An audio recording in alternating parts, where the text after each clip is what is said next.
In today's video, I'm going to teach you how to redeem a code in the Microsoft Store. By the end, you'll know exactly where to go, what to click, and how to make sure your code successfully adds a game, app, subscription, or balance to your account.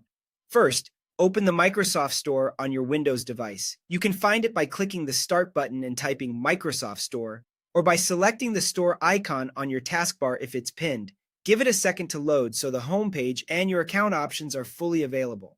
Up in the top right corner, you'll see your profile icon. Click that to open your account menu. Before moving forward, take a quick moment to confirm you're using the correct Microsoft account, the one you want the content or balance to be tied to. If you use multiple accounts, this simple check helps avoid redeeming to the wrong place. From that account menu, choose Redeem Code or Gift Cards. This opens the redemption screen where you'll enter your code. It works for digital codes you received by email as well as physical cards you've scratched to reveal the code.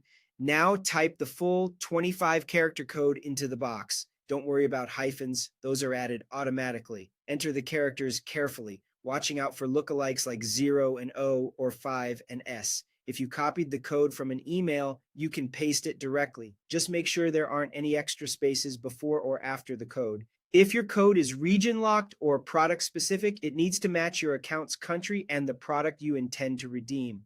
When the code is in, click Next.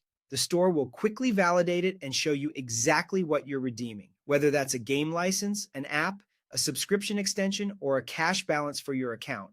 Review the summary, and if everything looks right, click Confirm.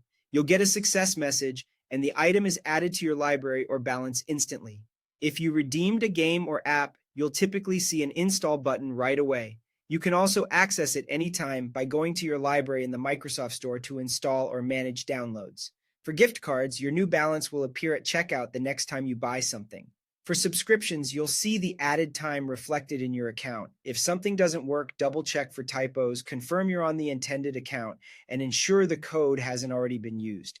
Error messages usually explain what went wrong and how to proceed. That's it. Quick, clear, and done. Thanks for watching and enjoy your new content.